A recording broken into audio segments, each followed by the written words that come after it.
Ben, aujourd'hui, c'est une vraie joie portée par la majorité municipale de Petit Canal de pouvoir signer cette convention de portage de l'acquisition du foncier à proximité du cimetière actuel pour une extension de ce cimetière parce qu'il faut savoir que depuis tantôt, nous portons cette volonté de pouvoir et faire cette extension du cimetière et malheureusement, on n'avait pas le foncier nécessaire.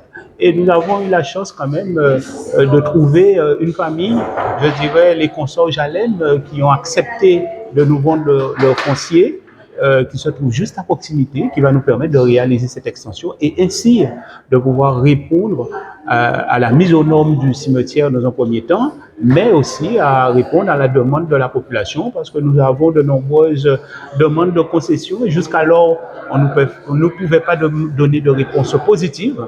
Mais grâce à cette signature qui porte quand même sur près de 470 000 euros qui seront étalés sur 5 ans, hein, ce qui va soulager quand même, je dirais, les comptes de la ville, sachant que les travaux d'extension sont estimés dans la globalité autour de 3 millions d'euros.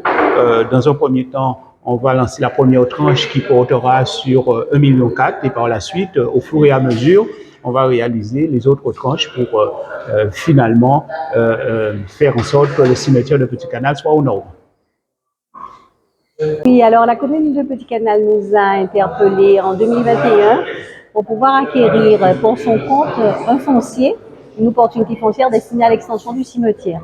Donc nous avons mené les négociations pendant plusieurs mois avec la famille qui était propriétaire du terrain.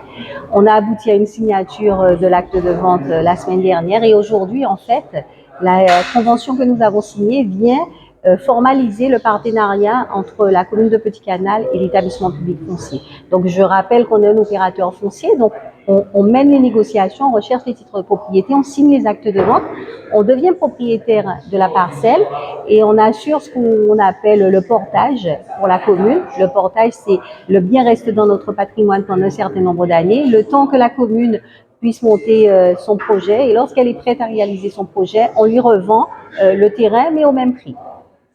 Donc aujourd'hui, toutes les études ont été menées pour la réalisation du cimetière. Nous avons donc anticipé les choses et donc nous sommes prêts à lancer les travaux dès début 2023. Donc les concertations ont été réalisées. La population elle est au courant de ce projet-là. Nous avons eu l'occasion lors de différentes rencontres d'en parler, d'exposer et même tous ceux qui nous ont fait des demandes, nous avons envoyé le projet d'extension accompagné d'une réponse à tout cela, afin que tout un chacun soit au courant. Nous aimons sur le territoire et au sein de la majorité jouer de toute la transparence pour que ça soit porté, que ce soit un projet porté non seulement par nous les élus, mais aussi dont la population adhère et que ce soit véritablement un projet d'ensemble. C'est vrai que l'expertise qu'on apporte aux communes n'est pas simplement une expertise financière. Hein. On achète les terrains, on les garde dans notre patrimoine. Donc, financièrement, ça soulage les communes, mais l'expertise qu'on apporte, c'est surtout sur la reconstitution des titres de propriété, puisque bien souvent, on a affaire à des propriétaires qui ne sont pas forcément détenteurs de leur titre de propriété.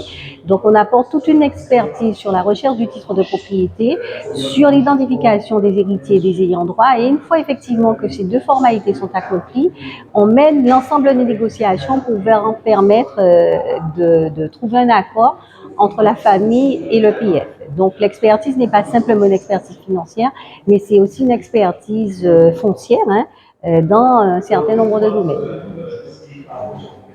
Petit canal Carrefour de l'histoire, nous avons aussi, je dirais, des tombes où il y a des hommes qui ont marqué l'histoire, qui y sont. Donc ce sera une manière aussi pour nous de mettre en lumière ces sépultures de ces hommes. Ce sera l'occasion aussi pour nous de permettre à la population de pouvoir et disperser les cendres de leurs défunts, de pouvoir conserver aussi les cendres des défunts. Ça montre bien qu'on est dans la projection et de garder en souvenir l'histoire des hommes et des femmes qui ont marqué notre territoire. Et donc, ça rentre véritablement, je dirais, dans l'orientation que nous avons fixée dès notre arrivée en 2014, de faire le Petit Canal un lieu incontournable de l'histoire de la Guadeloupe, mais l'histoire aussi de la population canadienne en elle-même.